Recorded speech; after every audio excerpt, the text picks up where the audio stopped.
Hello friends, good morning. और आज की शुरुआत हो गई है भगवान महादेव की पूजा से। और मैं पूजा करके आने के बाद आप लोगों के लिए ब्लॉग बनाने में लग गई हूँ। तो जैसा कि आपको पता है कि मेरा सिलेक्शन बीपीएससी टीआरई 2 में हुआ था और मैं पीजीटी के लिए बीपीएससी टीआरई 3 में पढ़ाई कर रही हूँ, तैयारी कर रही हूँ। तो अब स्कूल के साथ तो उतनी पढ़ाई का वक्त नहीं मिल पाता है। और अगर सफलता पानी है तो निरंतर पढ़ाई बहुत ही ज़रूरी है, क्योंकि अगर आप पढ़ाई नहीं करते हैं तो सफलता आपको कभी नहीं मिलेगी। जैसा कि मुझे जब तक सफलता नहीं मिली थी, मैं भी आपके ही जैसी ही रही होंगी कि थोड़ा सा पढ़ लेती थी, सोचती थी कि हो जाएगा ना हो जाएगा, और निरंतर नहीं पढ़ती थी। जब एग्ज़ाम आता था तब मैं पढ़ने बैठती थी, जिसका खामियाजा कहीं ना कहीं मुझे मिला। और 10 साल मुझे लग गए अपनी कामयाबी पाने में। लगभग 2 सालों से मैं कंटिन्यू पढ़ाई कर रही हूँ, बिना किसी एग्ज़ाम के इंतज़ार करते हुए। उसी का फल मुझे मिला कि मेरा बीपीएससी टीआरई 2 में सिलेक्शन हुआ 9 to 10 के लिए। अब मैं बीपीएससी टीआरई 3 के लिए पीजीटी के लिए तैयारी कर रही हूँ। मेरा उस वक्त 1 नंबर से रुक गया था, तो अब मैं कर रही हूँ। पर ऐसा, जैसा कि आप लोगों को पता है कि मैं यूपी से बिलोंग करती हूँ, और मेरे को जब डीवी के लिए बुलाया गया तो सिर्फ अपने डॉक्यूमेंट्स और एक बैग ले करके निकल चुकी थी, क्योंकि बोला गया था केवल 15 दिनों की तैयारी करके आनी है। और नहीं पता था कि यहाँ आएंगे तो आ करके पूरी तरीके से फंस जाएंगे। तो सीमित संसाधन है, मेरे पास ज़्यादा बुक्स किताब हैं ही नहीं। 1-2 कॉपी रख ली थी मैंने अपने नोट्स के, और फ़ोन ही सहारा है तो फ़ोन से ही पढ़ती हूँ, लेकिन पढ़ती हूँ। ये तो मेरी कंडीशन थी, लेकिन आप अभी अपने घर पे हैं। आप टीआरई 3 की तैयारी के लिए कमर कस लीजिए, जी जान लगा दीजिए, जितना समय हो सके पढ़ने के लिए निकालते ही रहिए। मैं भी बोलती थी, बहाने मेरे पास हजारों थे कि पढ़ने का समय नहीं मिलता, बच्चे को देखे कि पढ़ाई करे, बच्चे को पढ़ने बैठो तभी ये चाहता है वो चाहता है। लेकिन जब आप पढ़ना पढ़ना केवल पढ़ने के बारे में सोचेंगे तो सिर्फ आपको पढ़ाई दिखाई देगी और बाकी सारे काम भी स्वयं ही हो जाएंगे। मैं तो इतनी लक्की नहीं थी कि घर में काम करने वाली आ रही है, खाना बनाने वाली आ रही है, और सब कुछ होते जा रहा है ऑटोमेटिक, और मैं सिर्फ पढ़ाई में ध्यान दिया। ऐसा नहीं था, हमें घर के काम भी करने पड़ते थे और पढ़ाई भी करने पड़ती थी।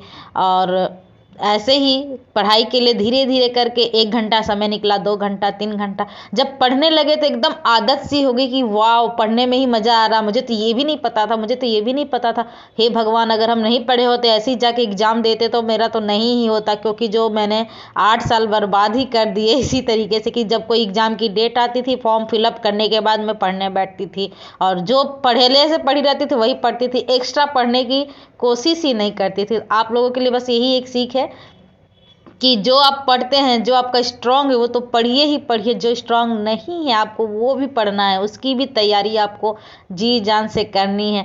सफलता का एक ही मंत्र है, और एक ही मंत्र है, निरंतर अभ्यास अभ्यास अभ्यास। कोई शॉर्टकट नहीं है सफलता पाने का।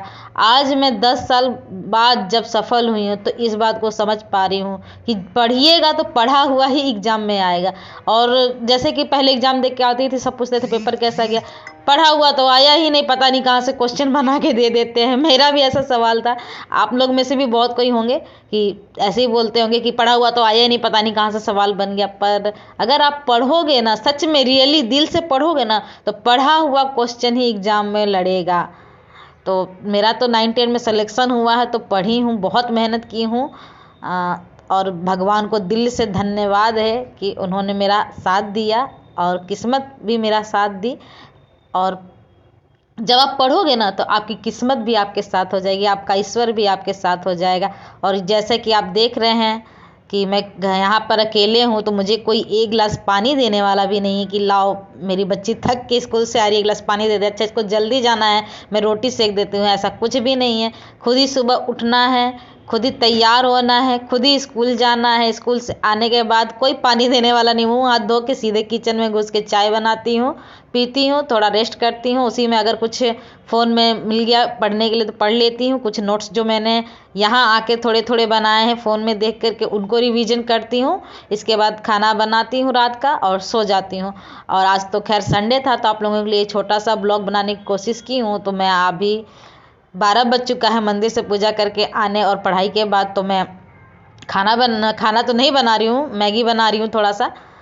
और जो 2 मिनट में कही जाती कि मैगी तैयार होती है वो 2 मिनट में तो बिल्कुल नहीं बनती। आपको भी पता है इसमें बहुत सारा माल डालना पड़ता है जिसके लिए 5 से 6 मिनट ज़रूर लगेंगे और 10 मिनट में बन के तैयार होगी।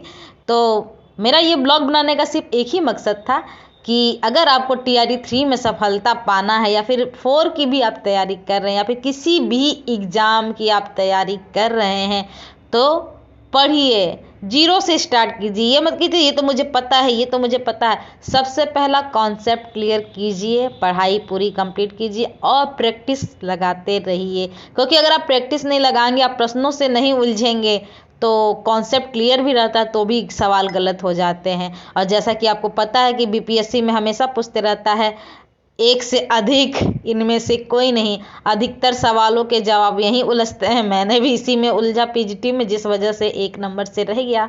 अब आप लोगों की दुआ और भगवान का साथ रहा तो इस बार PGT तैयारी 3 में सिलेक्शन तो पक्का ही होगा। और मैं यहाँ कपड़े सुखाने आ चुकी हूँ। और जिन लोगों को ऐसा लगता है कि पढ़ाई के साथ साथ काम नहीं हो सकता वो मुझे देख लें। 2 बच्चों को संभालते हुए, घर के सारे काम करते हुए मैंने पढ़ाई की है। अब यहाँ तो कपड़े भी हाथों से ही धोने पड़ रहे हैं क्योंकि यहाँ मेरे पास वॉशिंग मशीन भी नहीं है और आयरन भी इनको खुद ही करूँगी, खाना भी खुद ही बनाऊँगी और खुद ही खाऊँगी और मेहनत भी खुद ही करूँगी क्योंकि और कोई मेहनत नहीं करेगा मेरे लिए। तो पढ़िए, पढ़ाइए और खुश रहिए। वीडियो को लाइक कीजिए, सब्सक्राइब कीजिए और कुछ अच्छी बातें हो तो कमेंट में ज़रूर लिखिएगा। वीडियो अच्छी लगी तो please like, comment, share and subscribe my channel. Thank you for watching. मिलते हैं नए वीडियो में, तब तक के लिए बाय, राधे राधे।